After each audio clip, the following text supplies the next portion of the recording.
Now, if you're tired of hitting driver woefully short, you're always behind your buddies off the tee. Well, I'm going to put that to an end in this video here, because I'm going to show you the 2 key missing moves from your driver swing that are robbing you of not only distance but accuracy as well, because you will always be a short driver unless you implement these moves into your golf swing. Now, number 1 is all about this, the left shoulder. So let's look at some of the best drivers of the golf ball in the world. So absolutely, we can see what's their left shoulder doing. It's working towards their right leg in the backswing. Rory McIlroy is a great one for this, who is arguably probably one of the best drivers of all time. You'll see his left shoulder work towards his right leg. So when that left shoulder works towards your right leg, that is getting you a great amount of turn, but also loading you behind the golf ball, which is something we're going to talk about in the next point here. But getting that nice loading up in that backswing, that good turn, is so incredibly important. That really helps you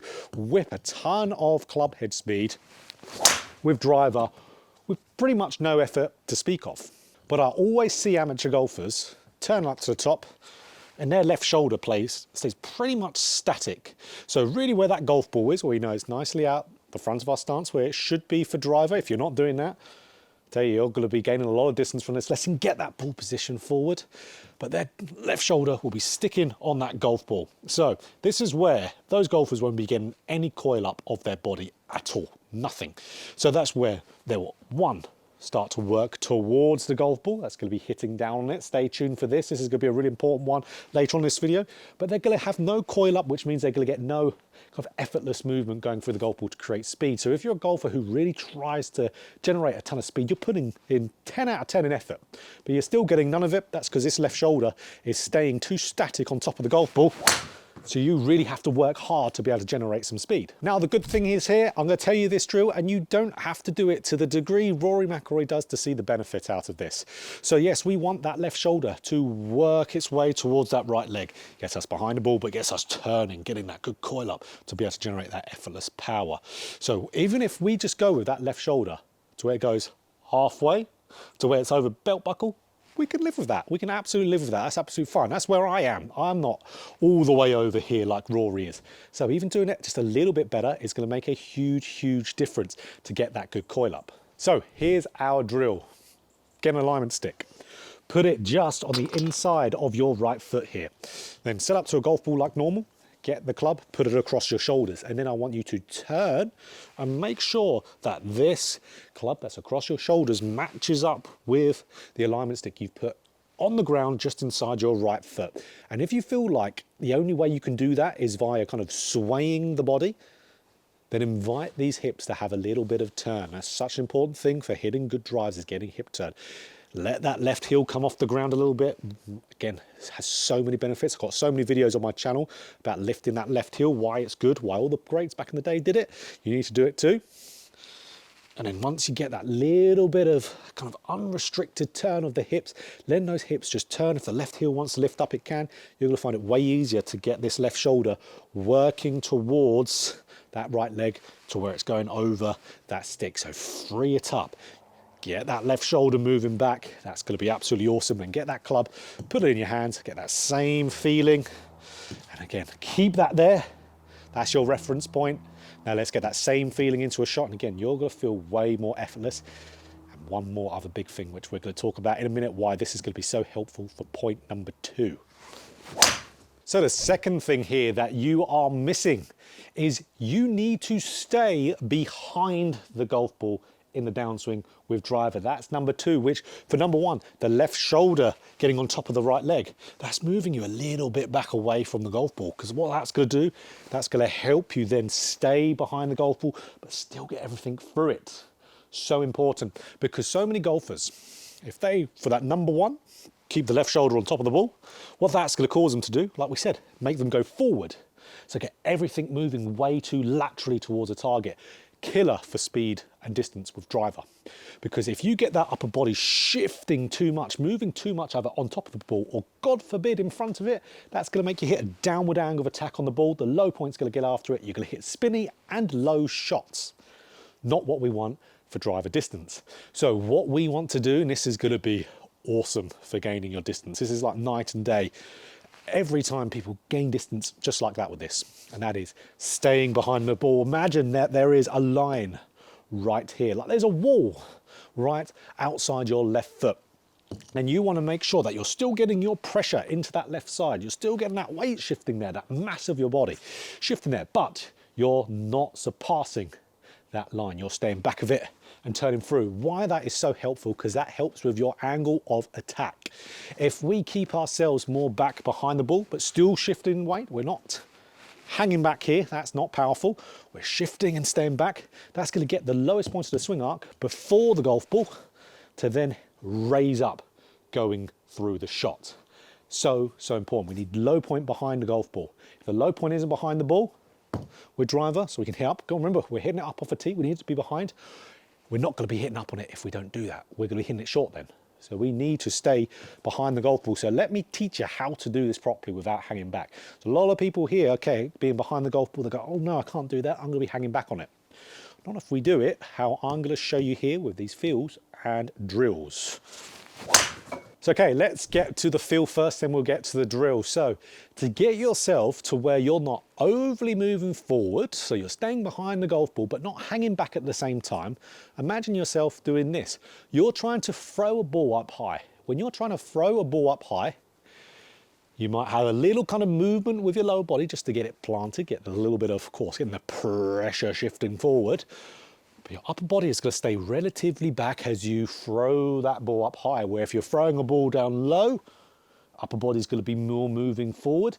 It's going to be more in this crunch position. If you're throwing it kind of medium height, again, where's your upper body doing? It's going a little bit more on top of the belt buckle. But then if we're throwing it high, we're still getting everything through. Look at my back foot, it's still swiveling. My pressure is left, but my mass of my body is a little bit back. That's how we throw a ball high. So imagining you're throwing a high ball, that is a great way to view hitting driver. So that is absolutely awesome. So have that high ball feeling. That's going to help so many of you doing it a little bit more of an athletic way as well. So guys, now the drill is actually a two-part drill. So the first part of this is with a swing plate. So you guys know I love a swing plate. There is a link in the description to get a discount off this. But what we're doing with this, okay, we have got it just outside the left side of our head. So regular watchers of the channel know I normally put it here on the right side, but today for driver, it's on the left side. Because what is this going to stop you doing? Moving the mass of that upper body towards the target, which is going to get us hitting down on the golf ball and not hitting good drives. So if we can stay back behind this, but still getting everything shifting through, like we're throwing a high ball, get everything off that back leg, then we're gonna be, again, moving really nice. It's gonna get nice extension of that spine coming through that shot. It's just staying back of this, just react to it. It's a great way to learn how to move correctly in a golf swing. Rather than thinking technical positions, just try and put something there and avoid it. Get into that nice spot. Okay, let me do one here and then we'll show you the one extra part of this, which is a great embellishment to do alongside with this drill. So for the second part of this drill, this is something you could actually do even without this. But this is great for learning to hit on the up, which is essentially why we're doing this, is to hit more on the up with driver, so we're making the most out of the speed we're generating. So okay, what we want a tee here. So what we want to do with the tee, we want to put this tee roughly around a driver heads to two hot driver heads distance behind the golf ball. So we're just putting this tee in. So I've already got my blue range tee in there. Now, we're putting this, of course, behind the ball. Now, what we want to do, we want to hit this tee out of the ground whilst doing our drill here of not hitting this with our head. Because why that's so good for hitting on the up? Because if we are hitting that tee out of the ground, our club head has to be traveling lower to the ground, approaching the ball, which means then the only way for you to hit the ball then is to raise up through it. Otherwise you're just going to sky it and go underneath it. So this is why with simple angle attack drills, I prefer to do with an object behind the golf ball, so away from the golf ball target wise, and hit that out of the ground rather than having, let's say, like you might see online with just like a sleeve of golf balls on the outside, because you could still bend the arms up, for example, and miss something on the kind of target side of the golf ball. Where if you're doing that and the club is traveling too high up, maybe swing path, maybe again could be a little chicken wing, for example, you're not going to hit that tee out the ground. That tee's going to stay there, but you're going to make contact. You could still technically do this correctly. If you do anything like pulling in with the arms, again, 2 out to win, you could avoid this and still not hit up on it. But this is going to ensure that you hit up on it whilst you do this and correct any other issues in your golf swing.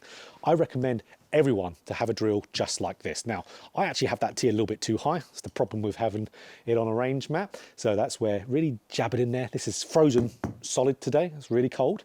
So I couldn't quite squeeze it in between the tee and the mat, which would be the ideal way of doing it. So it may be just a little bit too high for me, but we'll see if I can miss that in the backswing and not hit it. So, okay. Hit it out of the ground just before impact. Of course, don't hit that with my head. Let's give it a go.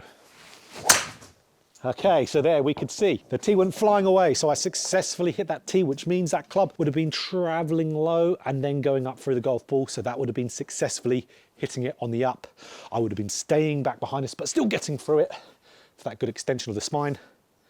And if we can then get that left shoulder working onto that right leg, and do this nice and successfully, we're going to be hitting the driver so much further. This is going to be absolutely for you guys out there. Stay through and watched all of this. You're going to apply this to your game. This is going to be one of the best videos out there on YouTube to be able to hit the driver further straight away. And there's not many things out there that you can do in the golf swing that will immediately carry over straight away, because this targets one, being a little bit of speed. For again, that left shoulder over to that right leg. Again, that's low hanging fruit to get the speed as well. It's a real good one. And again, non-swing speed related, staying back on it, hitting nicely on the up, but still getting through it. You could do that straight away.